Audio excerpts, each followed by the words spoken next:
Robert asks, I assume you will demo this with raw files. I actually won't be demoing this with raw files today. You can explore raw files in the raw editor within the software, but I won't be touching on that too much. Robert says the literature says it works on JPEGs also. Does it work as well with JPEGs? Yeah, so one of the differences between Gemstone and Ultimate is that it's less intended as a photographic editor in the same way that Ultimate is. So Ultimate is designed for photographers, and Gemstone is the first product line in ACDSee's history where we're actually designing it, where the product is being built and designed for either photographic artists or graphic designers. So there is a significant difference with that. And one of the major differences is that the lack of necessity, rather, for utilizing raw editing or raw developments. Now, the software still can open up and edit raw files in its raw mode, which we'll explore. But it's not necessarily the primary function, nor is it really the main purpose of the software. So like I said, we'll be touching more on this as we go, Robert. So what it does do, what it doesn't do. So it has an MDI platform. So it enables you to open up multiple files at the same time. However, it doesn't have the management capabilities that Ultimate, Professional, and Home does. So in terms of categorization and navigating, totally different platform. I'm actually not certain whether or not it works with HEIC format. I want to say it does, Anonymous, but I'll have to double check in regards to that. What you can do is you can email me and I can actually get an answer for you. What I'll do is I'll put my email in here actually right now so everybody can see that. And yeah, you can always email me with any question that I'm not able to answer during the workshop. Okay, so Freddie asked, seems like others were asking the same question. Totally. So Andre asks, do we need to update? You do not need to do anything. This is purely the workshop here is to illustrate that we have created a new product that is distinct from our other product lines. In this case, it's distinct from the photo studio lineup in the sense that it's not a navigation and management, or rather a digital asset manager in the same way that those products are. It is a multi-document editor, which does different things. So you don't need to update this. The purpose of this workshop is to just sort of explore what it does and how it's different from Ultimate. But don't do anything yet. Just hang out, watch the workshop, and decide whether or not it's good for you. Freddie asked, I'm asking because I just updated to the latest version and I'm not sure if I need Gemstone or not. You might not. That's also the purpose of this workshop, is to just decide what you do need or don't need. It's definitely going to be developing a lot of the things that I think or a lot of questions, I guess, is in relation to Lightroom and Photoshop. And right now, ACDSee Photo Studio, if you're familiar with sort of Adobe products, one of the things we're trying to sort of instill in terms of a comparison is that Photo Studio is similar to the capabilities of Lightroom, where Gemstone is really trying to move into the territory of a traditional photo editor, be it Photoshop in this case. So, so think of it in that way if you are familiar with Adobe products. Okay, awesome. Alan asks, what is the best way to mask a sky in Gemstone? Yeah, we can talk about that. That'll come on a little bit later. It's also very dependent in regards to your subject matter, but definitely something we'll talk about is masking as well. Nice.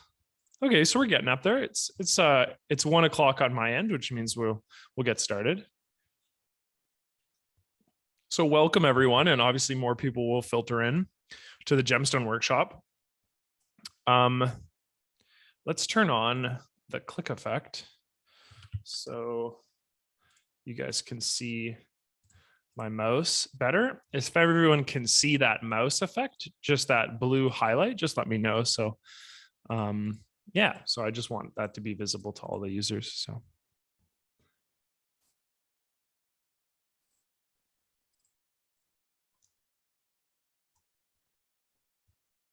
Okay, thanks, Alan. Awesome.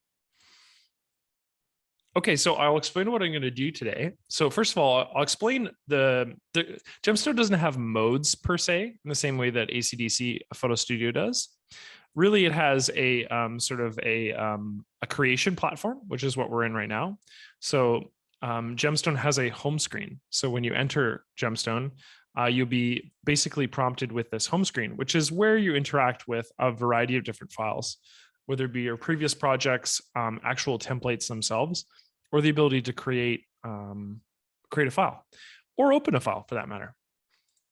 So you'll open up Gemstone and you'll be plopped into here, into this mode. So in Photo Studio, actually, here's a good question too. I want to ask right from the get-go. I'm assuming almost everyone in this workshop is familiar with Photo Studio. I just want to gauge if that is the case. So I've got a question for you, and if you could just answer this in chat. Are you familiar with Photo Studio? And then are you familiar with, I guess, MDIs? I just want to get a gauge in regards to those two questions.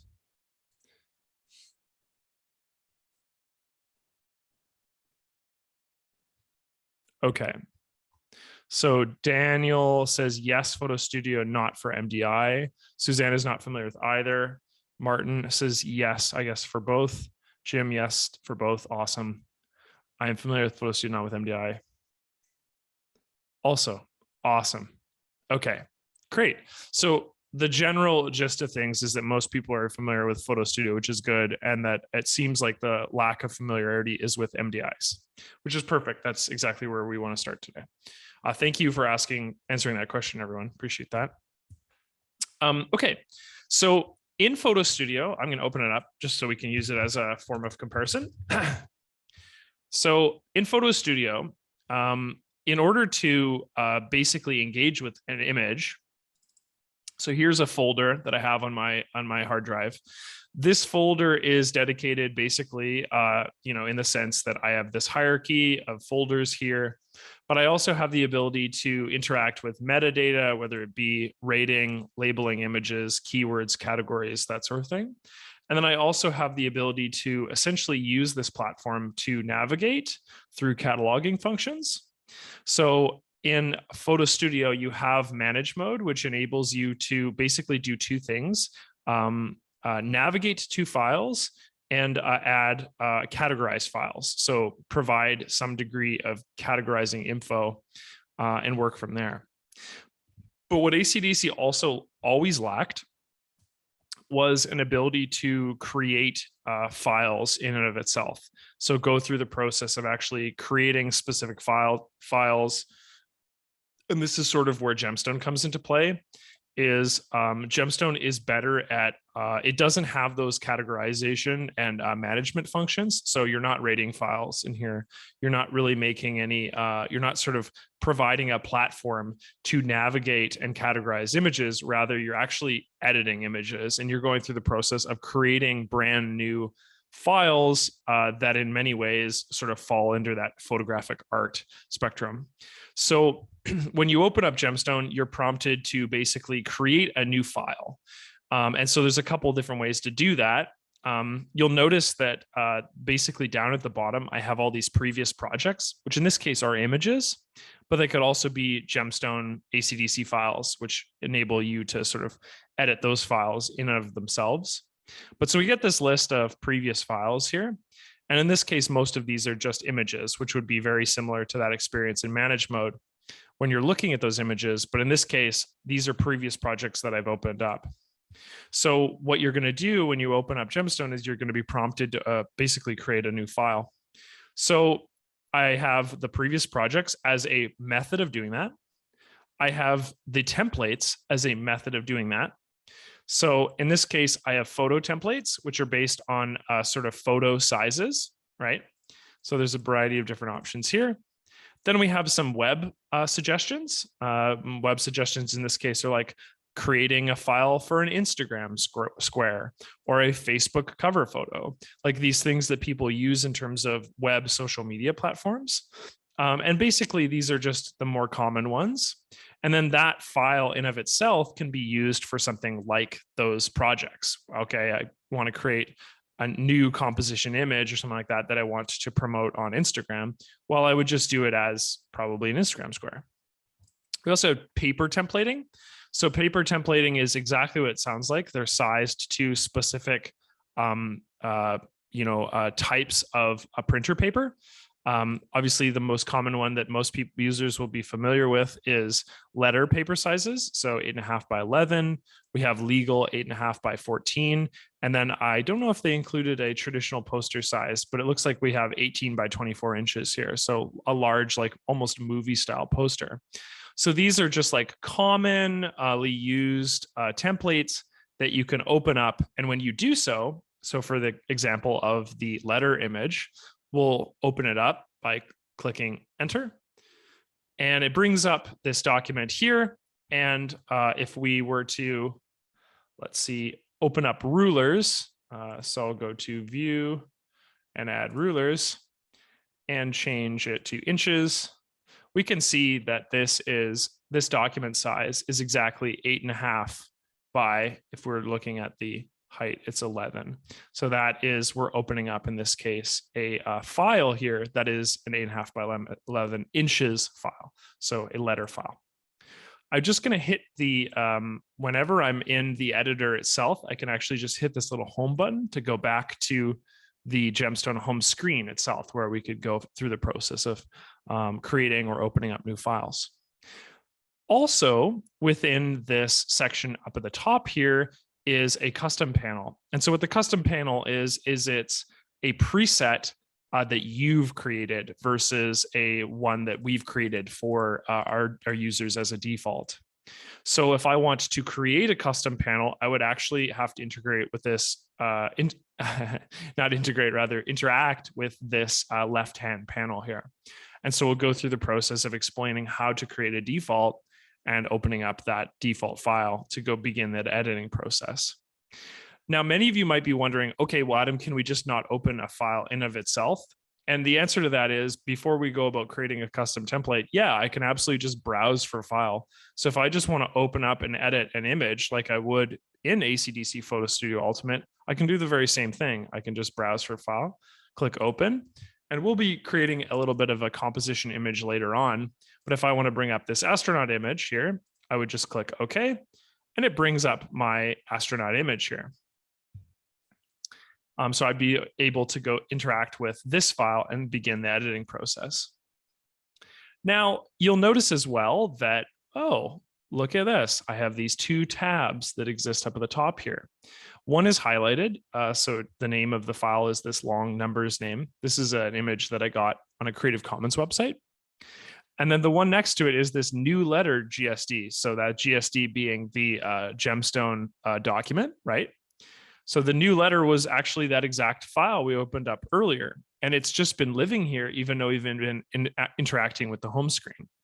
So the beauty of this is when I'm opening up new files like this astronaut image here, I can go through the process of not necessarily closing other files. I can just go back to the home screen. And sure enough, when I go back to the home screen, I'm prompted also with the ability to go back to images. And so when I open up new files or new images or create new files, that sort of thing, they'll all be added to this like little tab structure up at the top here. And so this tab structure is what a multi-document interface is. So this is being able to edit more than one file at the same time, which is not something that exists within Photo Studio Ultimate. So Photo Studio Ultimate does not have that ability. Gemstone is the first editor that we've ever made that has that ability to quickly tab between images, edit them, and have those edits be live rather than having something to, okay, well, I have to save this one before I move to the next one. So let's create a template. And we'll explain that. I just want to check in so far. Does everyone understand that there's basically three methods of opening up images in Gemstone? The first being using templates. The second being, okay, I'll just open up a previous project. And the third is the creation process, creating a new template in of itself. Does that make sense to everyone so far?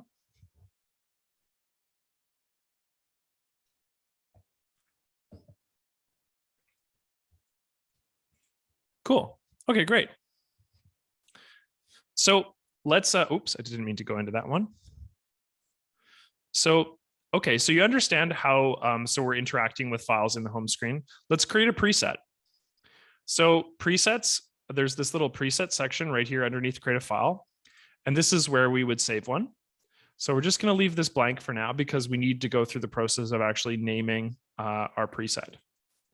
So let's change the size of our document here, because I noticed that we had a, when I tabbed to paper, we have a poster of 18 by 24 inches. But actually most posters are 11 by 17. So we can just create one. We'll just create our own custom one. So I'm going to change I'm going to keep the unit type at inches because we're trying to create like a paper file. So inches is a common, or in this case, centimeters would also be good. But these are common formats for print. So I would leave it at inches. I would definitely keep the resolution at 300. So basically there's 3 resolutions that you'll want to interact with. You can change the resolution to whatever you like, to be clear. Changing the resolution to a higher number will increase the file size because there's more pixels stored in the image. But basically, there are 3 that you'd want to know. There's 300, I believe 125, and 72. So 300 dots per inch is a common resolution for printed files. So if you're going to be creating a file that you intend to print professionally, you'll want to set it at 300 dots per inch. Now, if you're creating, if I tab back to web, if you're creating an Instagram square, you'll notice that when I do that, it changes the dots per inch to 72. So 72 is, in quotations, web resolution. So web resolution is 72 dots per inch or pixels per inch, and a print file would be 300 dots per inch or pixels per inch. Let's see if they change it at all. If I go to photo, yeah, there's nothing that at 125, but that's okay. So what we're going to do is we'll change our resolution. You'll notice that when I click on different templates, it actually changes this section here. And that's okay. That's just indicating to us that if we're clicking on a template and we don't want to use enter to open the file, we can do a couple things. We can actually double click on the file itself, or we can literally just hit the create button after we've selected our template. Okay, so let's create a poster, or I'll go 11 by 17 poster. So I'm naming it. We'll do width. Let's say it's going to be, well, it's going to be 11. We'll make it pick inches. Oops. Will it let me create a new file here? Inches. Oh, that's probably because it's so big. Oh yeah, I see. Let's reset these values. There we go. Change to inches. There we go. So I think when I was in pixels there, and I had a pixels of 11 set, that when I went to go change it to inches, it was like, oh, I'm having trouble with that because that's going to make a very, very, very small file. So I'm just going to click this button up here to reset, and then we'll change it to inches now, and we'll change it to 11 by 17. There we go. I'll just make sure to title this correctly, 11 by 17 poster, and then resolution will maintain at 300 dots per inch. And all of this content is fine. I like the background content being transparent. That's a good default. And then, yeah, we'll save it in here. That's a fine folder. So now I can do the process of actually saving this preset before I open it, because I would like to use this in the future. So I'm just going to click on this button right here. And what it'll do is it'll prompt me to actually name the preset that I just created. So I'll name it the exact same. I'll just call it 11 by 17 poster and hit OK. And when I do this, we'll have another custom added to this custom template up here. So let's see if it'll open it for me here. So 11 by 17, when I navigate back to the home screen, is created. And then, so this is something that I can basically open up at any point in the future to create. I should be able to just hit create here. and it'll actually create the poster next to the other two tabs that I have active here as well. So not only do I actually have a custom template saved at 11 by 17 poster, but I also actually have the image now open because I clicked on create. So I'll go back to my images, and there is my poster. So I have a bunch of different ways to basically interact with files in that home screen. The nice thing is it's not like a state that I have to save one of these images every time I want to create a new file. It's something that I can very much interact with quickly and easily. And then I can go through the process of actually tabbing between and flipping to these different files. So yeah, so basically what we're showcasing right here is just the liquidness of being able to interact and create new files. Hopefully that sort of indicates to you that these I guess they're not necessarily modes per se, but these ways of interacting with Gemstone are very liquid. I'm not having to go through the process of lengthy saves. I'm not giving up on these files. I'm not asked in any way to commit any sort of files to these, or I'm not asked to give up any components as of interacting with these files. It's just fairly easy to just navigate in and around. So again, just to reiterate what I've already said, but this functionality, this multi-document interface, isn't something that exists in Ultimate. And so when I'm creating these files and I'm flipping between these tabs, yeah, this is just a brand new function that doesn't exist. So a good way to maybe look at what we're giving up is we're giving up the ability to navigate large collections. That's something that's truly is that like non-destructive nature of you know, that you have in develop mode, like that still exists, and the ability to add layers, like that still very much exists in Gemstone, but the ability to sort of interact with a large collection of images, categorize and navigate to them, that it doesn't have, Gemstone doesn't have that functionality, but what it gains is this multi-document interface and the ability to sort of create these really powerful composition images.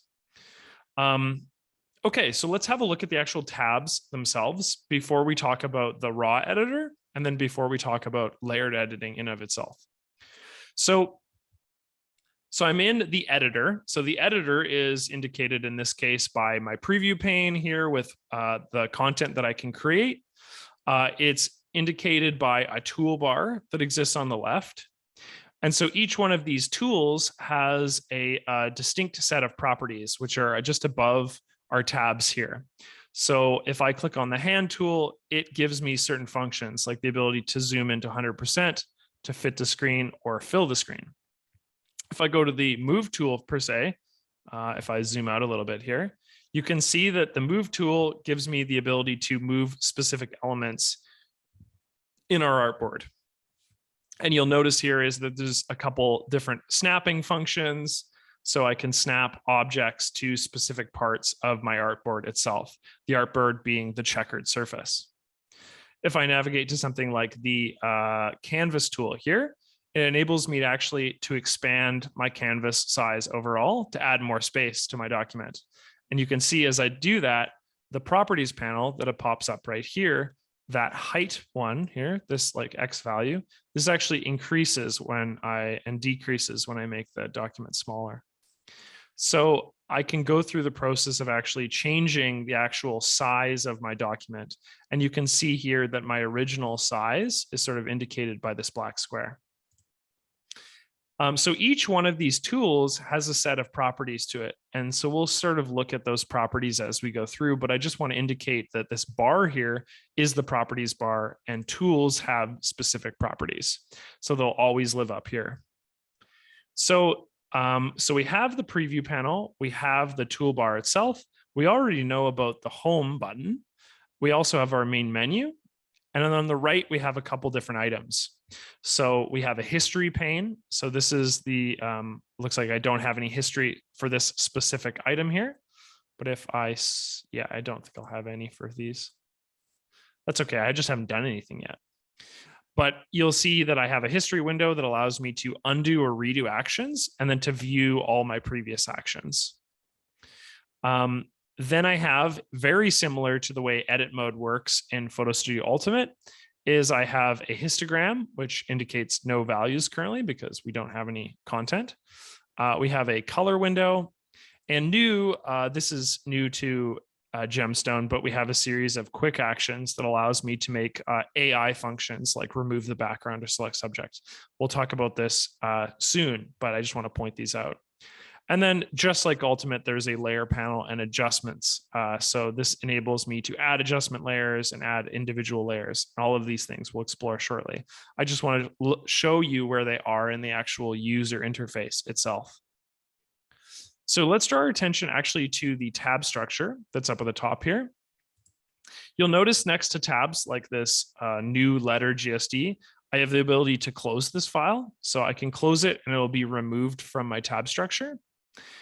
The other thing I have is the ability to close or open new files. So obviously I can use the X to close this 11:17 poster, but I can also use the plus to open a new document while I'm still in edit mode, so distinct from the home screen itself. What it does is it opens up this little new document window that's very similar to the home screen. So if we're familiar with the home screen, we'll see that our classics are here. So our photo templates, our web templates, our paper templates, and note that we also have our custom templates. That includes the 11:17 poster that we created earlier. You can also see that my previous projects are indicated right here. So very similar to the home screen. And then the same function allows me to create a new file is in here as well. So it just gives me a bit of versatility that I can use the home screen itself, or I can actually just maintain or stay within this edit mode section here to create those files as well. So I can do that. It also gives me the ability to browse to open files. So if I click on browse and I want to open up these two, so I have these two selected with control, I'll just hit open and there's that file and there's that file. So they pop up on the tabs up here. So this is kind of cool actually, because what we can also do with these is we can drag them off of the surface itself. So I can take this tab, notice that it's highlighted because it's slightly lighter than the other tabs. What I can do is I can drag it and I can actually drag it off my document entirely. So I'm going to drag it away and you'll see as I drag it off the screen, it creates this sort of secondary window for it. So I'm just going to do that. And then just to showcase, I'll drag it back on the window here.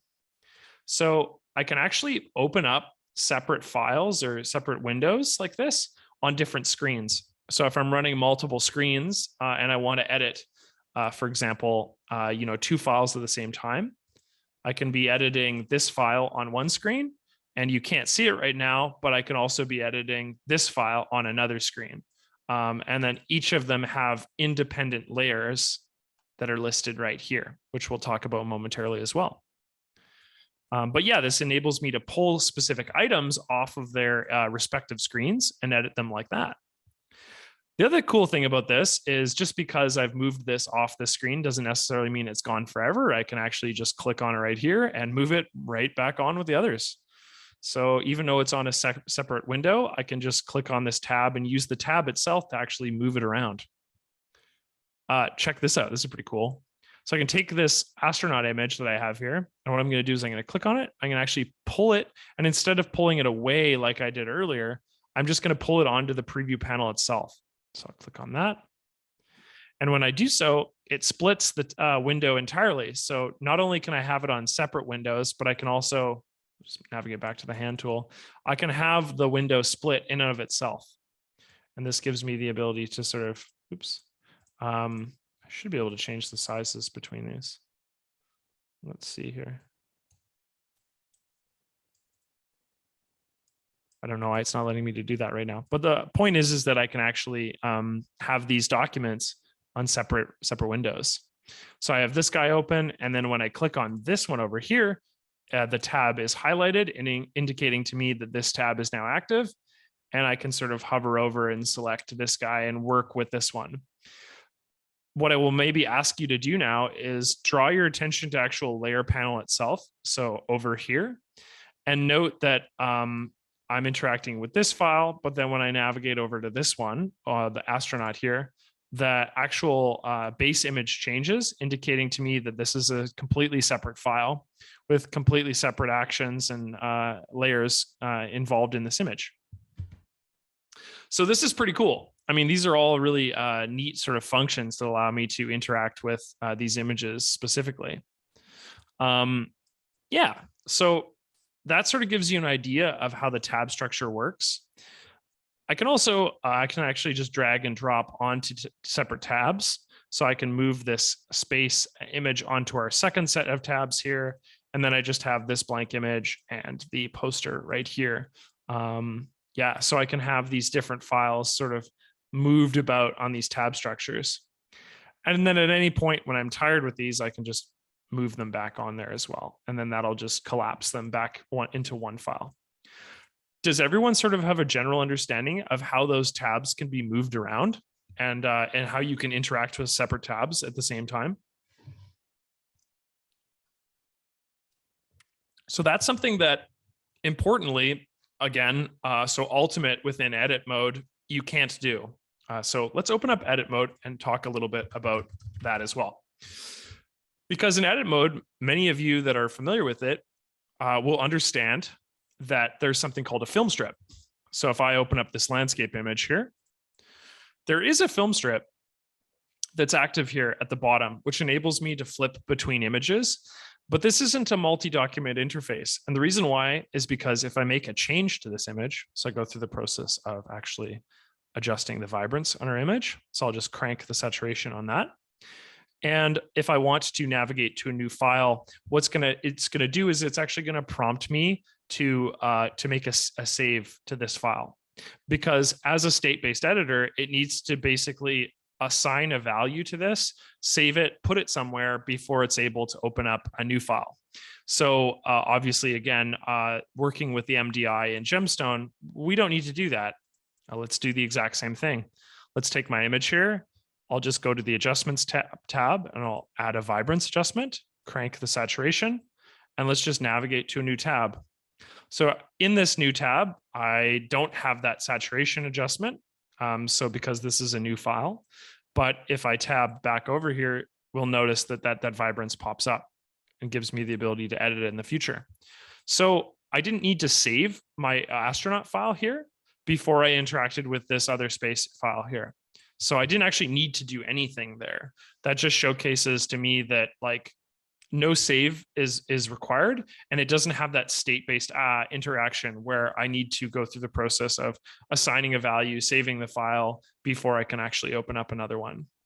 The same goes to simply just, if I made this vibrance adjustment, let's make another adjustment, just like exposure, for example, reduce the exposure. I don't need to save this file when I go through the process of opening up another one. So if I wanted to open up my subject here, I've just navigated to the plus button up top here to open up a new document. I've clicked on this Karen image right here, and I'll just go open. And sure enough, it'll be opened next to the other ones. And I'm not prompted again to save any of these other files because they're just active living there right now. So that gives you an idea.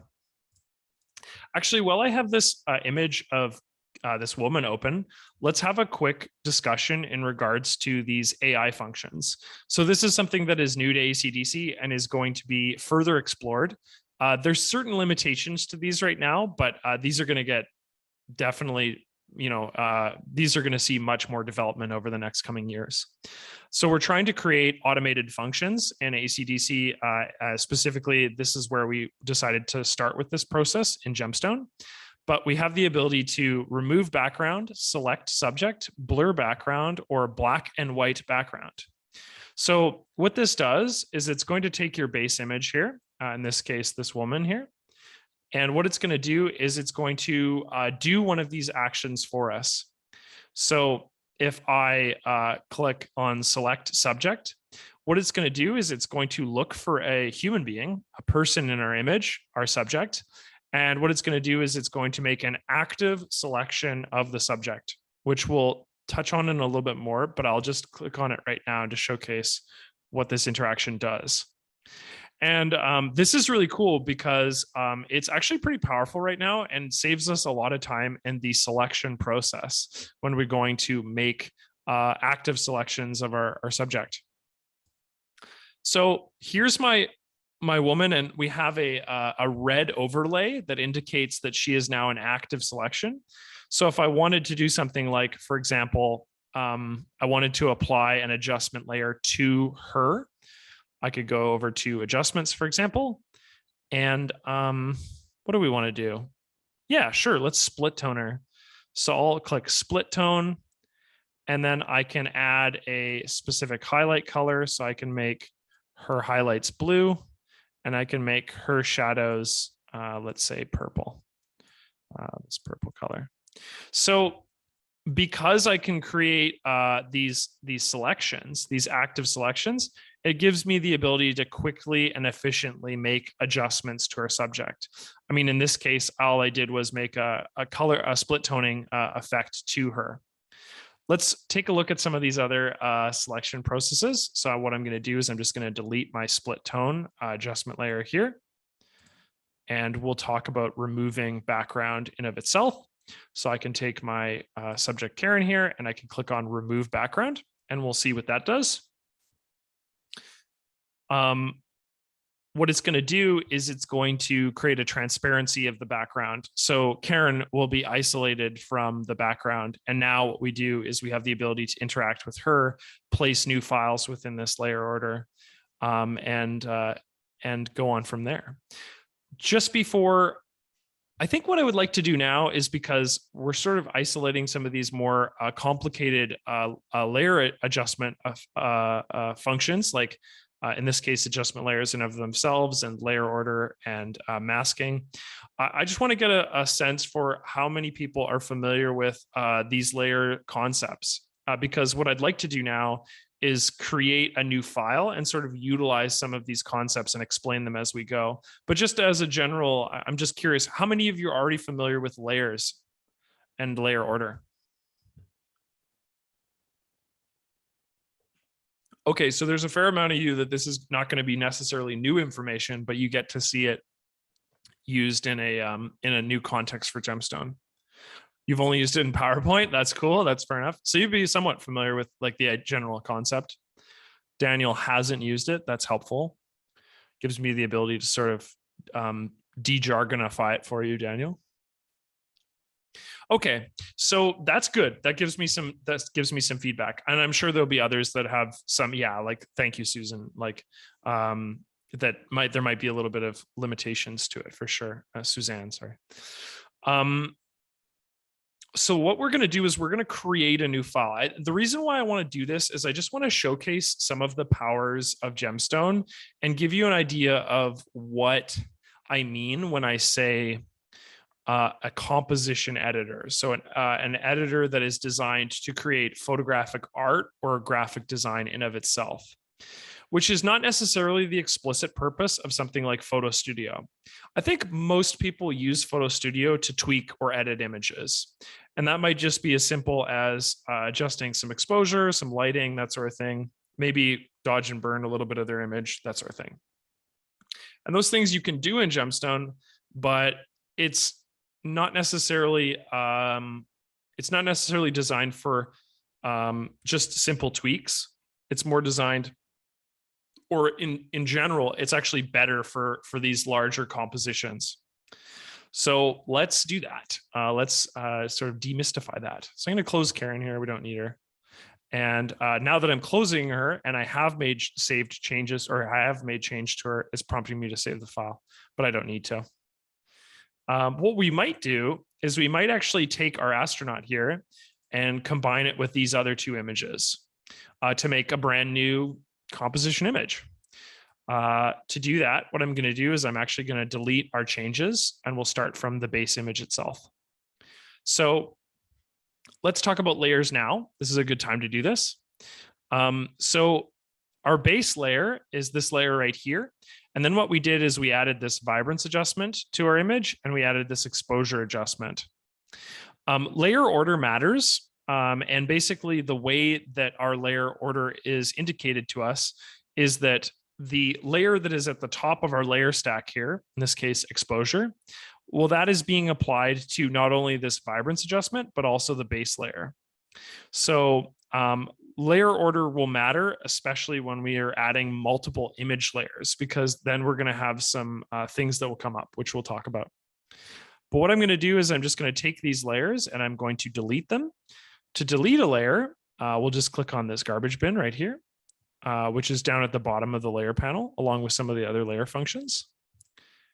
And let's click on our, we have our main image before any changes have been made. So let's talk about what we're going to do to this image, and then so we can sort of walk through that. What we're going to do is we're going to take the background out of our image here. We only want the astronaut.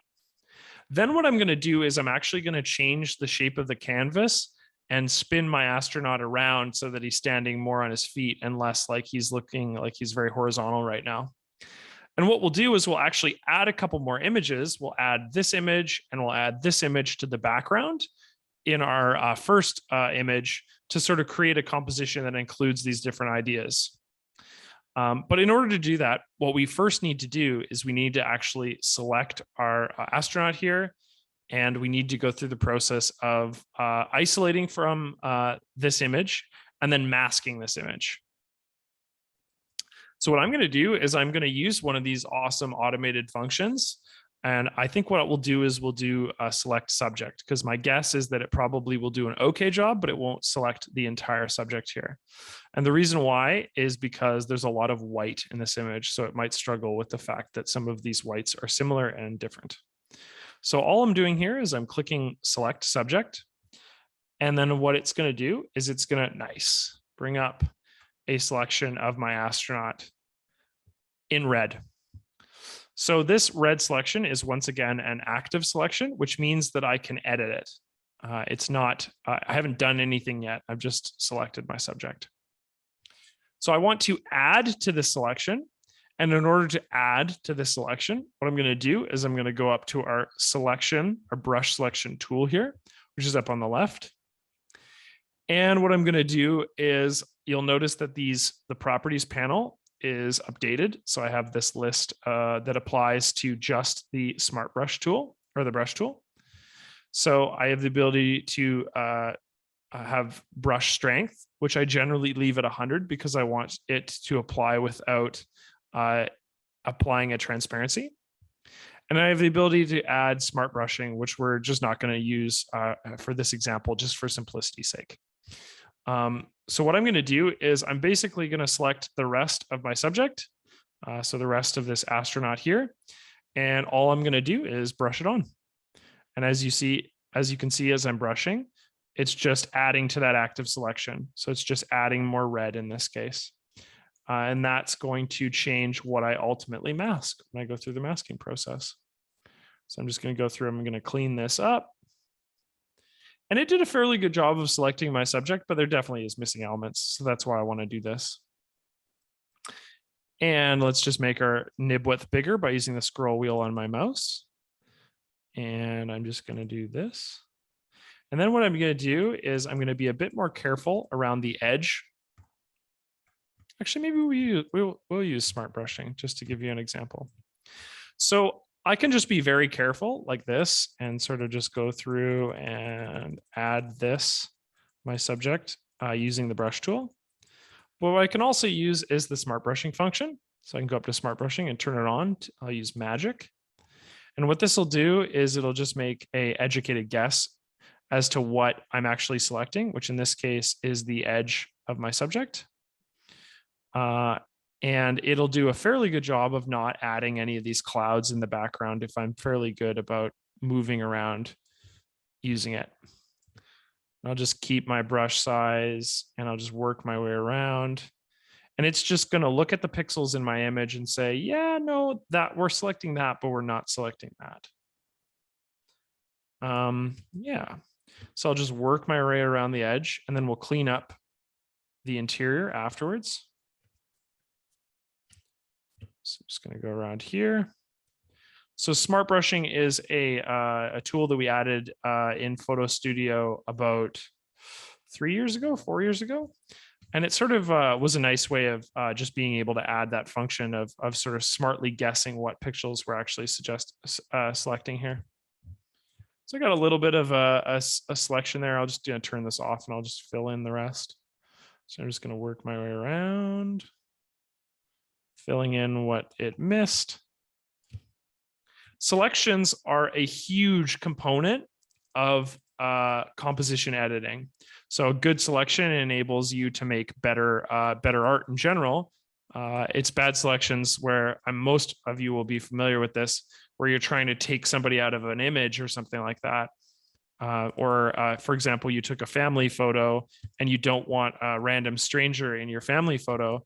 Well, it's good to make a good selection, because then it doesn't look like you've sort of poorly taken someone out of an image.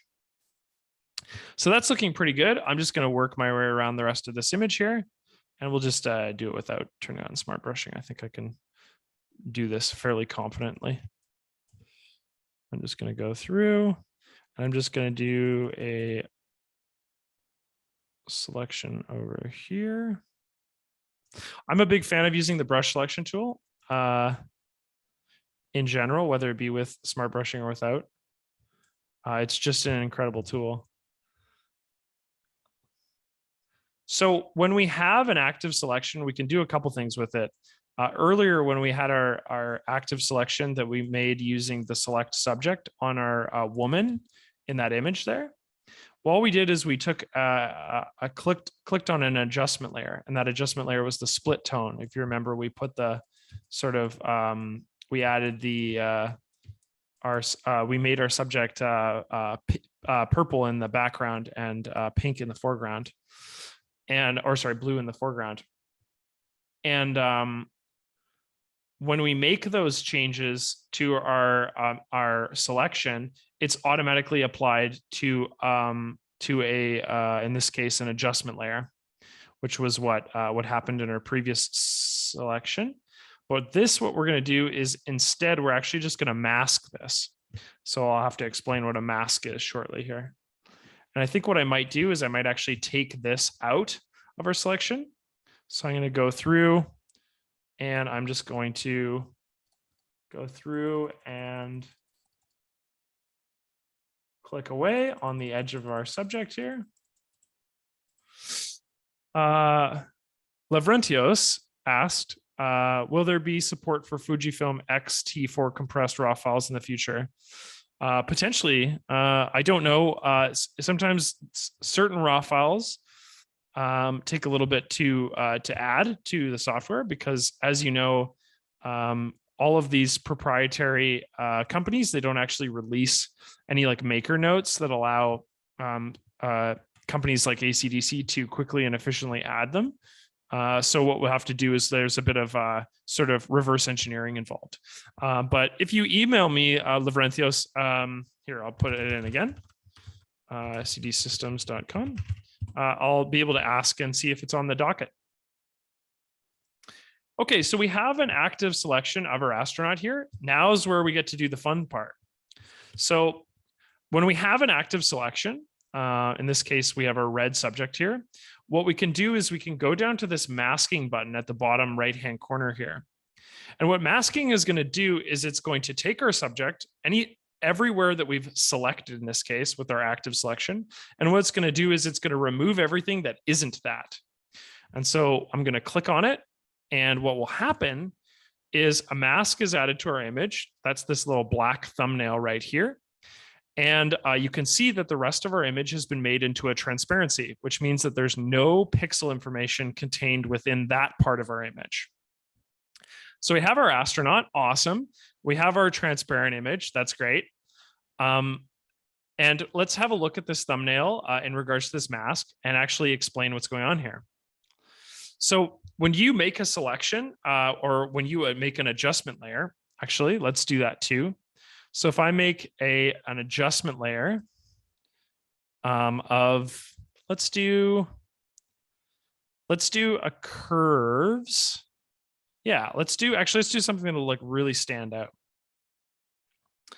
Let's just posterize as an example. So I'm going to make a posterize adjustment layer, and posterize will create this sort of very 60s, 70s poster effect here.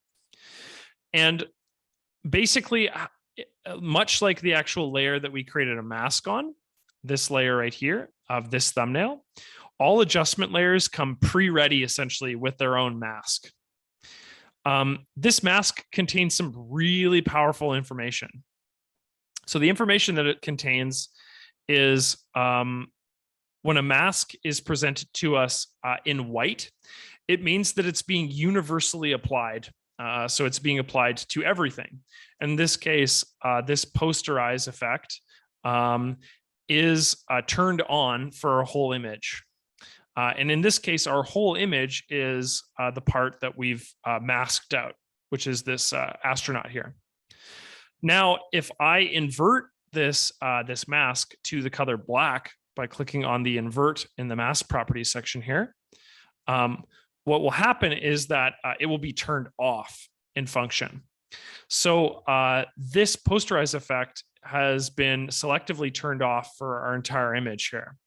So what I mean to say is that when we're masking an image, white is on, right? So that is being applied, and black is turned off. So it's not being applied.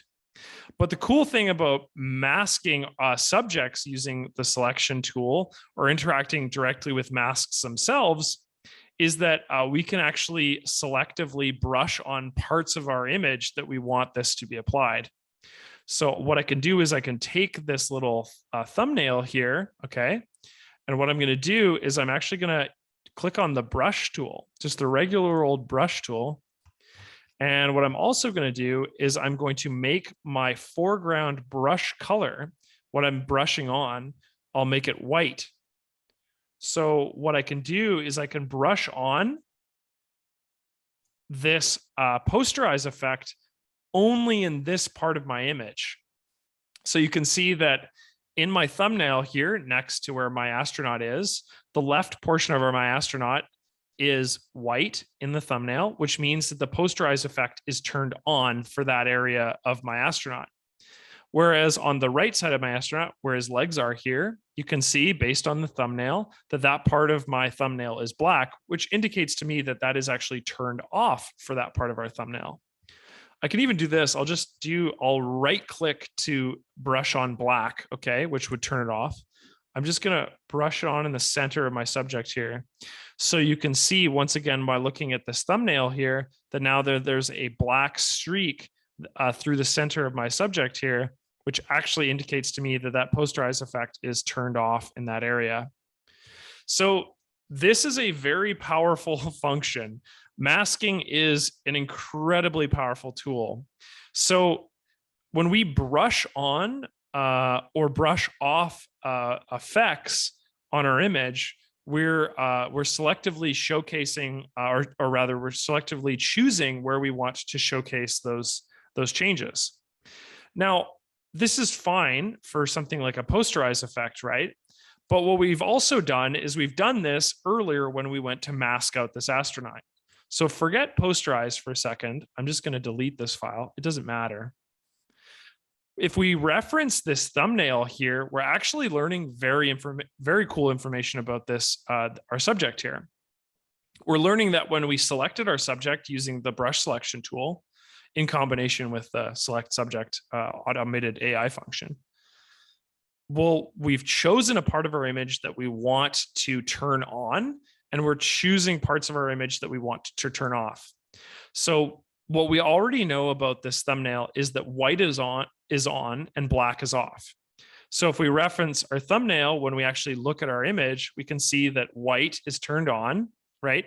Which is our subject, our astronaut, and black, which is the background, that beautiful picture of the clouds in the sky, Earth in this case, has been turned off. It's been made invisible in this case. So if I take this thumbnail this time, instead of the posterized one, and we'll apply the exact same theory to it, what I'm going to do is I'm going to use my brush tool. I'm still selecting my brush tool. And this time I'm going to paint on a foreground color, and let's just paint it on in the corner of our image here. I just want to make sure I'm not interacting too much with our subject because that selection took a little bit of time to do. If we reference our thumbnail, once again, we can see that in the corner of our image, we now have actually turned on the sky in this part of our image, which means by using, in this case, the white color, the white meaning on, black meaning off. So I can go back and forth between painting parts of my image on and parts of my image off by utilizing that function. Is that making sense to people that when we mask an image, we gain control over the ability to make parts of our image invisible or parts of our image visible? Does that make sense?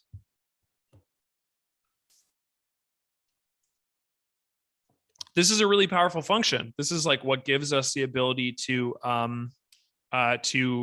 create compositions. Now, the cool thing is you'll notice that there's this little link icon next to both the actual base image and the thumbnail itself. So before I unlink my file, what it's going to do is it's going to separate that mask from the subject. Actually, you know what? Let's do it now. It might be a mistake because I want to play around with it. I think it'll make sense. So right now, because my mask is linked to my base image, when I go to move, right? So I'm going to take my base image here. I'm going to click on the move tool. And what I'm going to do is I'm just going to move my subject to the center of the artboard. So all I'm doing here is clicking on the move tool. I'm just making sure that I'm clicking on my base layer here, and I'm just moving my astronaut to the center. And when I'm happy, I'm just going to click on OK. And there, my astronaut is now moved to the center of my document. The cool thing is when I go to unlink these two things, okay, if I click on the unlink function, click on it right there. If I click on unlink, so now that my mask is treated as a separate object from my base layer, okay? So I'm going to click on my mask here, and let's move my mask. Check this out. So I'm just selected my mask here. It's unlinked. I'm going to click on the move tool. Oh, see what I'm doing here? I'm actually moving that mask independent of the base layer. Does everyone see what's going on there? So it's still in the shape of my astronaut. It's just now indicated by, it's now sort of overlapping a different part of my image. So when I unlink my base layer from my mask, now my mask is sort of treated like its own thing. It's a new part of my image that I can interact with. Now, this might not necessarily be ideal for most situations because I did really want that astronaut selection. I just want to showcase that this is something that ACDSee can't do. It can't make a separation of mask and base layer. And Gemstone absolutely can. And this gives me some further control over the placement of my mask in my image. Does that make sense? What I did there, how I unlinked my my base layer from my mask and went through the process of moving or adjusting my mask independently of the base layer? It's pretty cool, you know? So this sort of, as a goal, aligns ACDSee sort of closer with that of a compositional editor like Photoshop, right? Like this gives us a lot of more power. Well, let's show you what I want to do, Robert, because I haven't really explored that yet. So what I'm going to do here is I'm going to click cancel. And the reason why I'm going to click cancel is because I don't want actually my mask to be moved. So I'm in the move tool, but I'm going to click cancel, and it's going to recenter my mask with my astronaut. But because I want to rotate my astronaut, what I need to do is I need to rejoin the mask from the base layer. So what I'm going to do is I'm going to click on the link tool, and I have relinked those two layers again. They're now one of the same, so the mask will be moved in addition to the base layer. So what I'm going to do is I'm going to navigate back to the move tool, and this time I'm just going to rotate my subject. Let's just rotate them like that. Let's get them a little bit more upright. There we go. So I've rotated them. I'm going to click OK, and that will change the relationship of the mask to the base layer. You can see that they have been rotated too. So now that they've been changed, let's resize our document by clicking on the crop tool here. And what I'm going to do is I'm going to make it taller than it is wide. So I'm just going to reset it. Yeah, sure, that's fine. I'll click OK there. And so it's been moved. Oh, that's definitely a glitch. Weird. Okay, I don't want to screw up. That definitely looked like a little bug there, the glitch around the edge of it. So I don't want to play around with that too much. But I could resize this document. Apparently, after I've rotated an image, it didn't like that though. So instead, what I'll do is I'll actually copy another file from one of my other tabs, and I'll bring it onto my layer panel.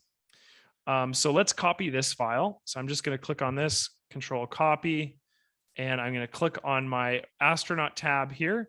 And what I'm going to do is I'm going to click Control V to paste my new layer onto my my document here. So what I'm going to do is I'm going to make this big. I'm going to make it so whenever you paste a layer into a file, automatically it's going to pop you into the Move tool. So what I'm going to do is I'm just going to make this as big as the artboard, and I'll click OK. And then what it's going to do is, because I pasted a layer, it's now presented at the top of my layer order, right? But because layer order matters, I can shuffle these around to change the relationship of the layers and see what they look like in a different order. So if I was to take this layer order with the sky and actually put it below my astronaut, there you go. Now I have an astronaut in addition to my base layer here. Notice that when you actually click on a mask itself, a mask properties toolbar pops up. I want to feather this image slightly. So I'm going to feather the edge. Feathering it too much will make it look like kind of like he's slipping into another reality there, but I'm just going to feather it slightly. This allows me to feather the edge of that selection. And so all I had to do was click on this mask itself, and the mask properties is brought up, and it's sort of independent of the file itself. This is something I can move on to a new screen and keep out of the way and open if I need it to be. Also, if I invert this mask, there you go. That's what that would look like. So it's just taking the color order in this case, which the elements that are turned off and turned on, and I can just invert them quickly. So if I make a selection of a sky or something like that, and I really want to select everything that isn't the sky, I can just go through the process of inverting that file. What I can also do is I can add a little effects panel. So if I click on FX down at the very bottom right-hand corner here, what I can do is I can actually add a drop shadow to our astronaut here. So what I'll do is all I did there is click on the little FX icon in the bottom right-hand corner. And all I'm going to do is I'm just going to click shadow, and I can adjust these values. So I can make the opacity a little bit lighter. Also, just to be clear, I don't know why there would be a shadow in space, but I'm going to do it anyway. So I've added a slight drop shadow to my image, and I can change the direction of that drop shadow the same way as I could in my layers panel in ACDSee. And I'll just click close. And you'll notice that there's now a little FX tab button that appears on the far right of my layer, which enables me to open and close this at any point if I want to. So I've created a little layer of my astronaut here, and I've created a little part of my image that's the space here. I'm going to take my other background here, which is this black image here. I'm just going to copy it, and I'm going to paste it as well. And much like the other image, I'll just move it to the background here. I'll just resize it until I like where it's at. And click OK. And I'll move this layer this time to the bottom, because what I'm going to do is I'm going to take this space layer that I have here, and I'm going to create a new mask, but this time with a shape instead. So I'll click on the elliptical selection tool. And all I'm going to do is I'm going to make a circle selection, make a fairly big one like that right there. And then with my space layer selected, what I'm going to do is I'm going to mask this circle. So I'm going to take this little layer here and I'm going to click on the mask button, which will once again mask that layer. And we'll see that mask. We can see the part of the mask that's turned on and turned off. And so if I wanted to click on this layer, for example, and actually invert it, I can go through the process of doing that. And you can see here now, because I have these multiple layers, you can start to get to a feel of like the creative control that I have in this mode and the ability to sort of quickly and efficiently swap between these different files, right? You're seeing the fact that I can sort of edit these things in real time. And I also have a great deal of control over what my final image looks like, right? And I can still, just as I did before, I can add adjustment layers. It's just like I can in ACDSee. So I can go to the layers tab, or sorry, from the layers tab to the adjustment tab, or I can navigate down to add adjustment layer here. And I can add something as simple as a photo effect, just like I have done in the past. And I can sort of decide on which photo effect I like this one, for example, process. And I can take this photo effect and I can also choose, just like ACDSee, I can reduce the opacity on it so that it's less, it has a different effect. And then I can change the blend mode to something like, I don't know, vivid light, say, or soft light or hard light. You can see how it interacts with my image. So are people understanding how we can mask different image layers, but we can also mask things like adjustment layers and how we can sort of add different layers to our layer order? Again, those of you that are already familiar with layer order in ACDSee, this will come as no different because it's functionally the same, right? But I just sort of want to showcase how we can interact with these things and how we're using it in this case for more creative functions rather than necessarily strictly photo editing. Yeah, and of course it takes practice. It's like, it's a vast creative tool. You know, it's like a very different tool than ACDSee is for sort of more for creation purposes rather than, you know, like I've said, management functions that ACDSee offers.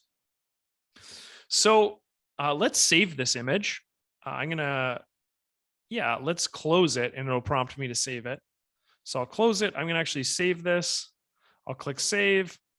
I'll just leave it in this test folder here, but I'm going to rename it to Spaceman and click save, and it's saving it as a gemstone file.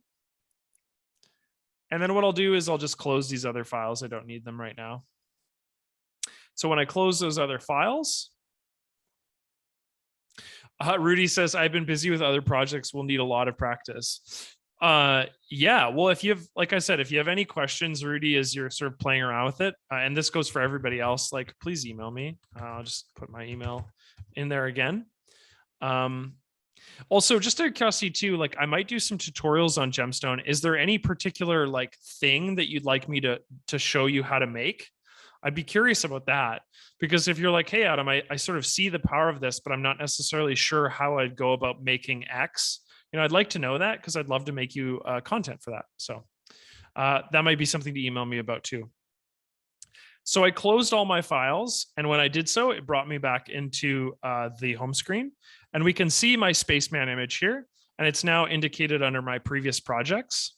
So I can double click on Spaceman here to bring this open, or I can navigate to File, Open, and Spaceman is right there as a gemstone file. So I can open it up this way as well. And when I do so, much like ACDSee's ACDSee file, it remembers all of my content. So it remembers what I did in terms of my blending adjustments. It remembers where my masks are. It remembers where my base layer is, and it remembers what I did with this layer. My point being is that this is a fully non-destructive set of adjustments. I can open these things and edit them whenever I want. I can save them. It's all non-destructive.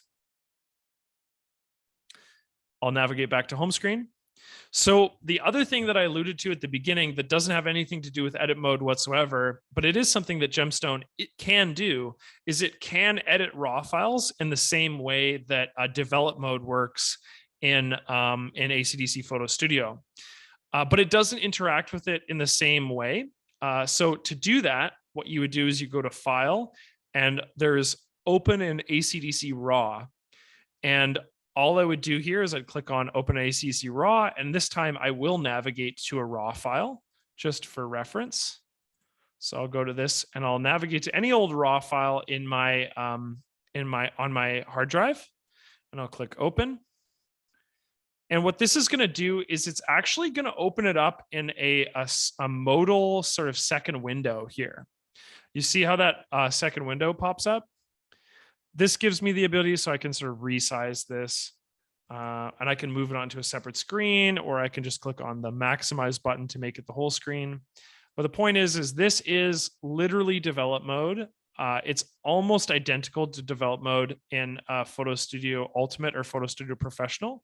So those of you that are familiar with develop mode, and probably many of you are, it works the same way. Still has brush tools, still has gradient tools, still has radial gradient functions. The tune panel is here. The detail panel is here. The geometry panel is here. The repair panel is here.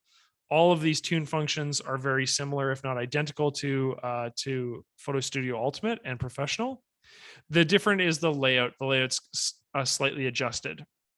And then you'll notice up at the top right-hand corner here, I have this little crown, which indicates the master list of tools. I have a history panel, again, identical to that of develop mode in Professional and Ultimate. I have the ability to save presets. Now, different from Photo Studio Ultimate or Professional is presets would have to be applied directly in this mode.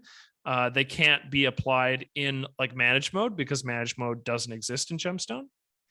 And then finally, snapshots. It has snapshots in the same way that, again, those development and works in Ultimate and Professional. So the cool thing is I can make some adjustments to my image. So let's, for example, make a light EQ adjustment.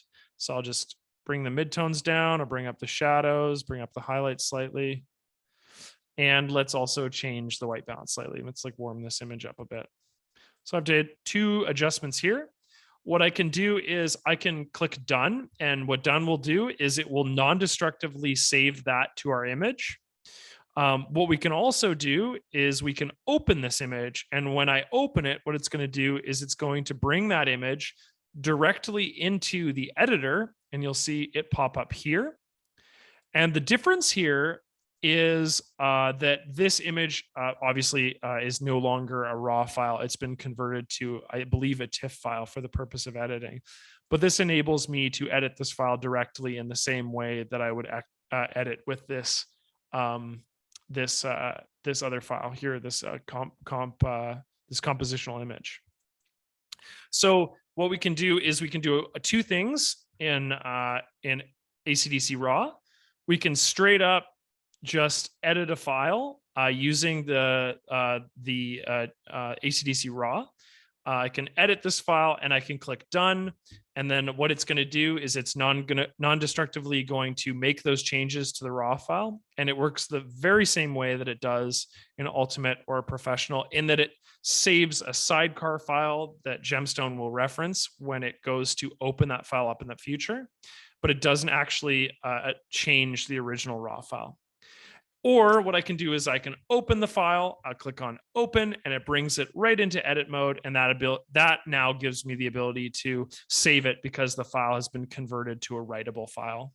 Does everyone understand how develop mode works in Gemstone? Or I guess in this case, it's called ACDSee RAW, but it works very similar to that of develop mode.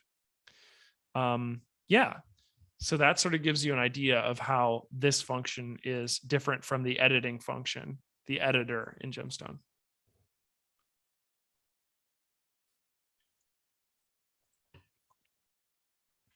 So that covers basically all of the things that I wanted to tackle for this workshop. But I really would like to answer any and all questions that you have. If I can't answer them right now, I'll answer them in an email. But I just want to sort of basically articulate that the differences between Gemstone and ACDSee are those management functions and those MDI functions. So, Andre asked, how do you save in JPEG? So in the case of my this image right here that I have, Andre, what I'm going to do is I'll go to File and I'll go to Save As. And all I'm going to do is I already have a Spaceman gemstone file. But what I can do is I can just go to File, Save As, and this time what I'll do is I'll just change it from a gemstone file to that of a JPEG file. And so I can save. It'll ask me or tell me that it'll be flattening the layers, and that's okay because I already have a gemstone file or an editable file saved. And then what I can do is I can just navigate back to home, and you'll be able to see that my Spaceman, my editable file, is right next to my JPEG image. Robert asked, has this session been recorded so we can look at it again? Yes, Robert, this will be on YouTube hopefully tomorrow by, I imagine, lunch. That's what I'm going to try to aim for. So, but yeah, this showcases sort of how you could go through the process of saving. Whenever you go to save or save as, it'll always prompt you to pick whatever file format you want. The default obviously will be, the default is going to be a gemstone file if it's been created in home screen, or it looks like a TIFF file if it's been created in develop or the ACDSee RAW editor. Yeah. You know, we've done lots of videos on the layer panel and masking and adjustment layers in general. So I would highly recommend checking those out. They pertain to Photo Studio Ultimate, but Gemstone works very similarly. So that would be useful information if you want to learn more about layers. But that being said, more content will be coming in regards to Gemstone, and we'll sort of show you how to use it. And it is going to be developed alongside ACDSee Photo Studio Professional and Ultimate, not as an upgrade. It's just a different service. It's like more, like I said, it's more intended for photographic artists and for graphic designers than necessarily for a professional photographer. But it provides you totally different services, and through the MDI functions you have access to different tools, so they're going to be both developed alongside one another. Andre, I will double check for you. Maybe email me. Yeah, I can find out whether or not we were running any, but yeah. And then as always, I would maybe recommend that everyone check out our YouTube channel where we upload our videos. So ACDSee Photo Studio is the YouTube channel. Put it in there. And then we have a whole playlist section. There's a bunch of gemstone content in here as well, but then there's also just other video content as it pertains to Photo Studio. But yeah, I'll probably stick around for another 5 minutes to answer any other person's question, but that's it for the workshop today, everybody. Hopefully that answers some questions as to what's different in Gemstone. Hopefully that showcases to you, you know, the power of Gemstone, what you can do with it. Obviously what we did is very simple today, but there's so much more, pardon me, that you can do. And yeah, as for practicing with it, yeah, I want to see what you guys come up with. So email me those, if anything, just to share. You're welcome, Alan. Thank you. Oh, so Andre asked, why is Gemstone labeled 12? The reason being is because, so ACDSee used to produce a software called Photo Editor, and Gemstone is basically the Photo Editor will not be, Photo Editor is Gemstone now. So so Photo Editor is going to be discontinued in favor of ACDSee Photo Studio or Photo Editor Gemstone, or Gemstone Photo Editor rather. So just think of it as we're trying to improve the quality of Photo Editor and make it a different product rather than sort of like what it was previously, which was just the editor from Ultimate, like moved into a new, cheaper product, but now we're just like committing to actually editing or using Gemstone as like a separate editor that does different things. So does that answer your question, Andre? I don't know if you ever used Photo Editor, but hopefully that does answer your question.